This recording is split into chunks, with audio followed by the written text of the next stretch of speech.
Il est 10h passées de 5 minutes. Mesdames, Messieurs, bonjour et bienvenue dans ce journal DJT que nous ouvrons avec la télévision Futur Média. Ces déclarations tonitruantes lui ont valu une convocation au commissariat central de Dakar. Maître Moussa Diop est actuellement en garde à vue. La note de convocation à la sûreté urbaine a été publiée par lui-même sur ses réseaux sociaux. Il accuse le président de la République et son ancien ministre des Mines, Aly Ngouille Ndiaye, d'avoir délivré au groupe Mimram un permis d'exploitation de diamants. Le point, c'est avec Ibou Diouf de la télévision Futur Média.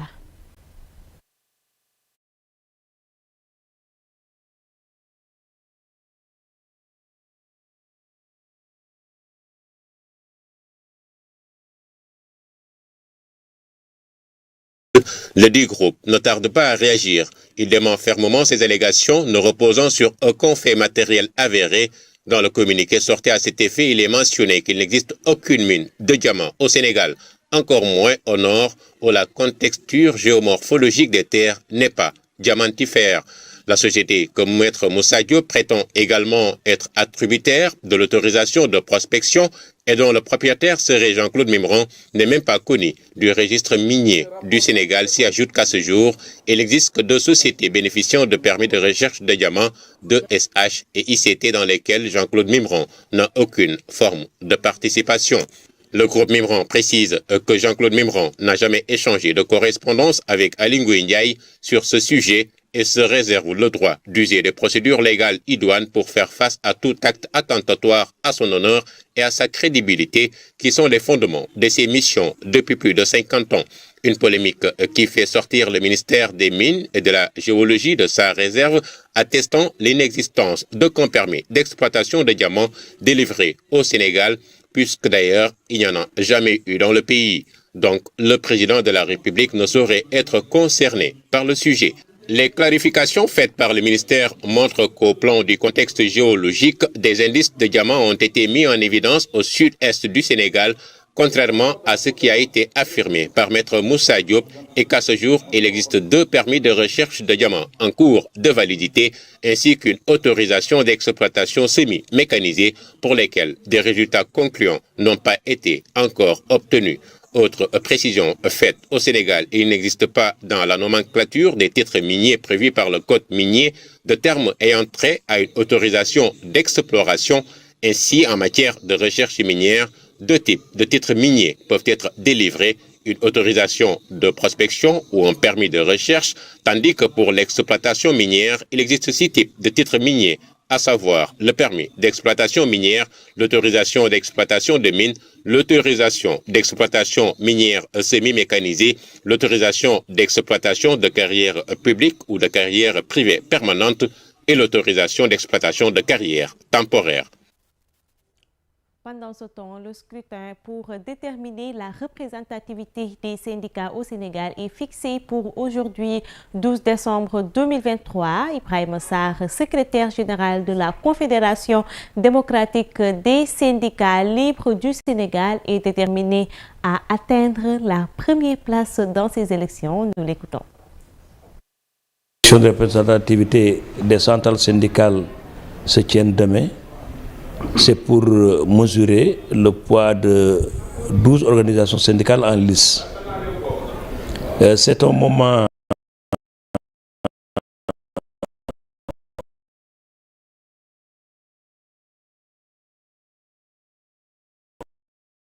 important de la vie syndicale et de la vie même de la nation. Malheureusement, nous avons constaté qu'il y a moins d'engouement. Il y a moins de publicité et cela est dû du fait qu'il y a une démobilisation quelque part des travailleurs qui sont fatigués, dégrainer toujours les mêmes revendications, de faire du réchauffer à chaque moment. Et c'est dû aussi au fait que certains employeurs sont indifférents à ces élections parce qu'ils découragent quelquefois leurs travailleurs ou ne les inscrivent pas sur les listes électorales, ils n'en font pas un événement. Bon, malgré tout ça, notre centrale, la CDCL, est en lice, que j'ai l'honneur de diriger depuis plusieurs années. Et je me suis lancé dans ces élections, c'est pour accompagner la jeunesse. Parce qu'il y a un moment où j'ai voulu me retirer, les jeunes m'ont demandé de les accompagner, au moins pour que les élections se tiennent dans de bonnes conditions, qu'ils puissent avoir un rang honorable au niveau des autres, à l'instar des autres centrales syndicales. Je l'ai accepté, je l'ai dit à condition qu'après ces élections, qu'on aille vers une restructuration du mouvement syndical pour créer de grands ensembles, pour créer une certaine unité d'action, une unité même organique, pour nous permettre, nous, d'organiser une alternance générationnelle. Parce qu'il est temps de se retirer, de laisser aux jeunes cadres syndicaux venir diriger le mouvement, de faire de sorte que les travailleurs se remobilisent autour d'eux pour que le mouvement syndical ne soit pas laissé dans l'état actuel, dans l'état qu'il est actuellement. Et puis hier, c'était la fin de la semaine de la petite enfance et de la case des tout-petits lors de la cérémonie de clôture. Il a été question de débattre sur le bien-être et l'avenir des tout-petits. Les explications, c'est dans ce journal DJT avec Papo Cambo. Le Sénégal a fait des efforts dans le domaine de l'éducation et la protection des enfants, avec une forte augmentation du taux de préscolarisation selon Xavier Hospital, conseiller régional en éducation de la santé en Afrique de l'Ouest de l'UNESCO. Nous constatons un progrès considérable en matière de l'éducation et de la protection de la petite enfance au Sénégal. Le taux brut de préscolarisation a augmenté de 2,4% en 2000 à 18,2% en 2022. Ce qui représente une augmentation remarquable. Pour développer la culture de la paix, pour que l'environnement scolaire soit sécurisé pour tous les enfants, la directrice de Special Olympics préconise une acceptation de la différence. Cette acceptation de la différence est le point d'entrée pour offrir une éducation de qualité pour tous, mais également le point d'entrée pour une société inclusive, donnant sa place à chacun et à chacune, quelle que soit sa race, ses origines, ses croyances et ses aptitudes et capacités. Cette cérémonie de clôture de la semaine de la petite enfance et de la case des tout-petits est une occasion pour Maïmouna Sissoko, directrice de l'Agence nationale de la petite enfance et de la case des tout-petits, de revenir sur le bilan de leurs activités. Nous avons organisé une belle randonnée pédestre également et nous avons également inauguré des cases des tout-petits au niveau de Louga, à Koki, dans la commune de Tchamen, et au niveau du département de Dagana également, à Richard Toll. Clap de fin de la semaine dédiée à la petite enfance. Face aux violences qui n'épargnent pas les couches les plus vulnérables, l'éducation à la paix dès la petite enfance va permettre de couper le mal à la racine, d'après les acteurs. Et dans l'actualité sportive, l'international sénégalais Lamine Camara est élu meilleur jeune joueur de l'année 2023 suite à la cérémonie de la CAF Award 2023. Pendant ce temps, dans la Ligue 1 sénégalais, le Casa Sport est encore victorieux. Génération Foot qui prend un retard à l'allumage. Le point, c'est avec Pape Sadibou Diarra de la télévision Futur Média. Le champion en titre un peu en souffrance. Un nivellement de valeur vers le haut avec 6 clubs qui se tiennent à 6 points. Parmi les grands enseignements de la Ligue 1 saison 2023-2024, après un quart de tour. Deux favoris au titre sont en tête de classement. Il s'agit de Teungueth FC et du Jaraaf. Teungueth FC devance le Jaraaf de 2 points. Et le podium est complété par Dakar Sacré-Cœur. Le champion en titre, par contre, Génération Foot est un peu à la traîne, avec un rang de 10e à cause essentiellement de ces 2 défaites par forfait.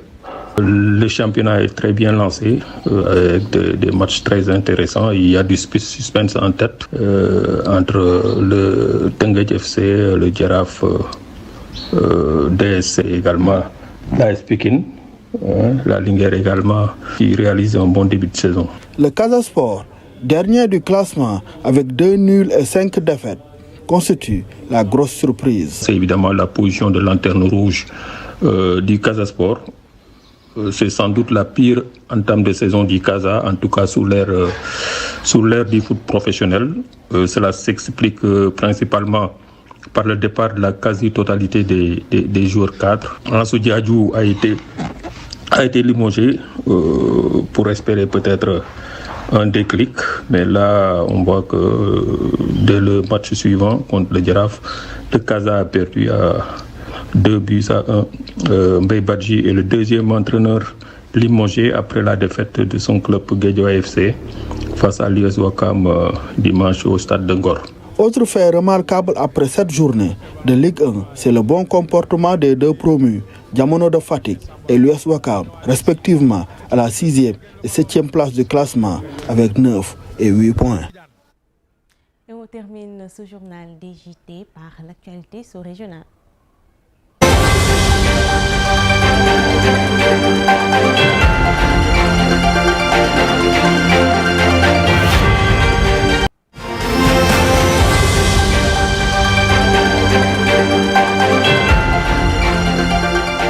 Alors Moulay, bonjour à vous. Bonjour Amina. Ça va? Ça va bien. Alors on démarre l'actualité sous-régionale au Burkina Faso, là où on nous apprend qu'une trentaine de personnes sont massacrées par des hommes en tenue militaire à l'ouest du pays. Oui Amina, nous ouvrons cette actualité hors de nos frontières dans la commune de Fo, dans l'ouest du Burkina Faso.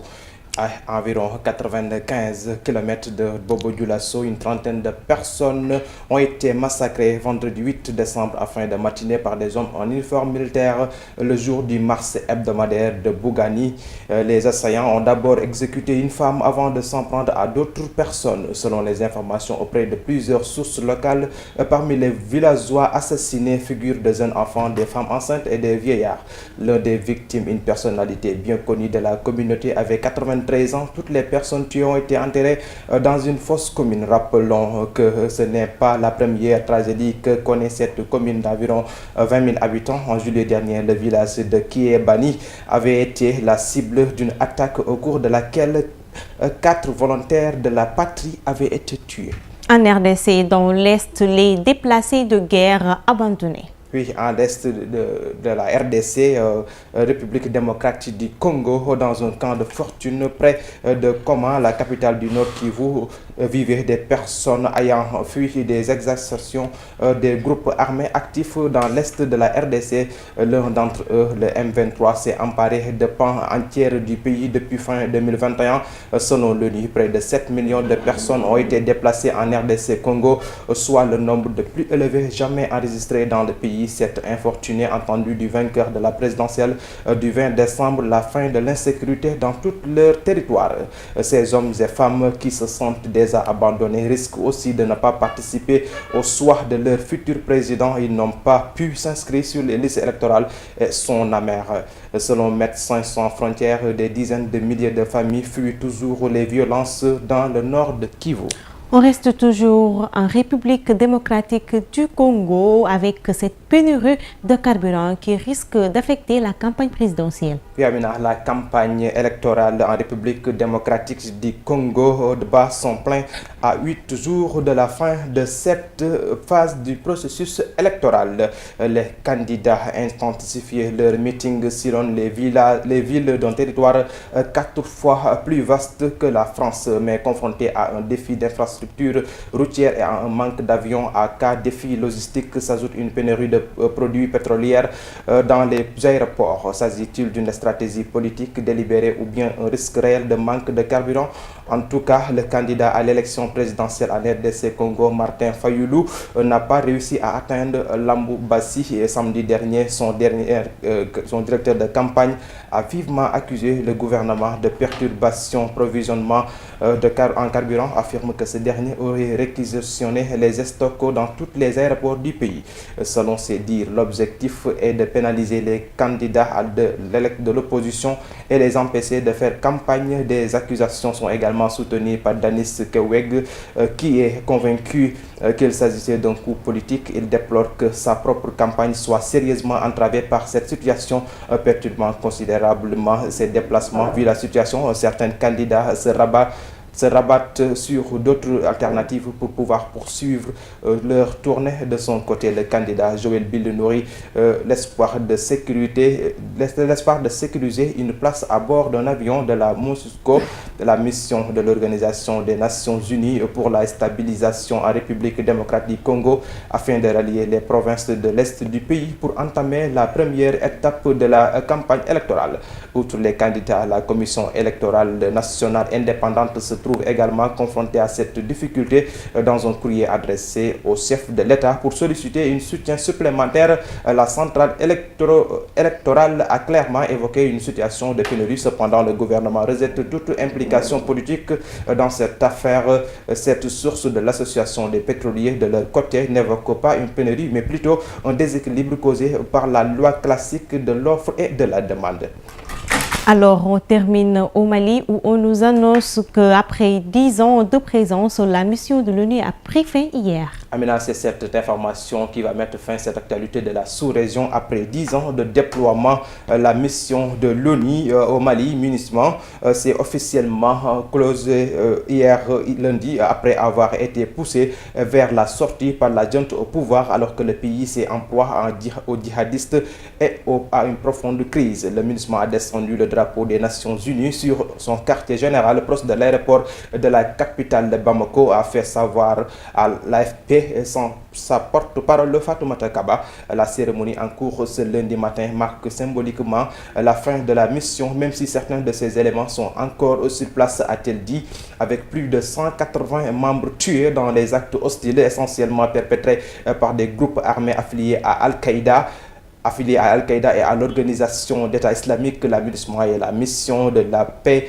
de l'ONU la plus durement touchée ces dernières années. Ses effectifs ont tourné autour de 15 000 soldats et policiers venus d'une multitude de pays. Malgré les pertes humaines et des engagements financiers considérables, la MINUSMA a fait l'objet de vives critiques d'une partie des Maliens qui dénoncent son incapacité à juguler la crise. Amina, c'est cette actualité qui va mettre fin aux actualités de la sous-région. Alors, merci à vous et je vous donne rendez-vous demain, Inch'Allah. Pendant ce temps, retrouvez Guédado Gueye et sa team dans quelques instants pour une édition spéciale avec nos reporters qui sont en ce moment au tribunal de grande instance de Dakar pour le procès de Ousmane Sonko et les agents judiciaires de l'État. Pendant ce temps, nous vous donnons rendez-vous dans quelques instants pour le journal Khibar. Oui, Amina, nous vous donnons rendez-vous à un instant sur le journal 11h, le journal Khibari en Wolof.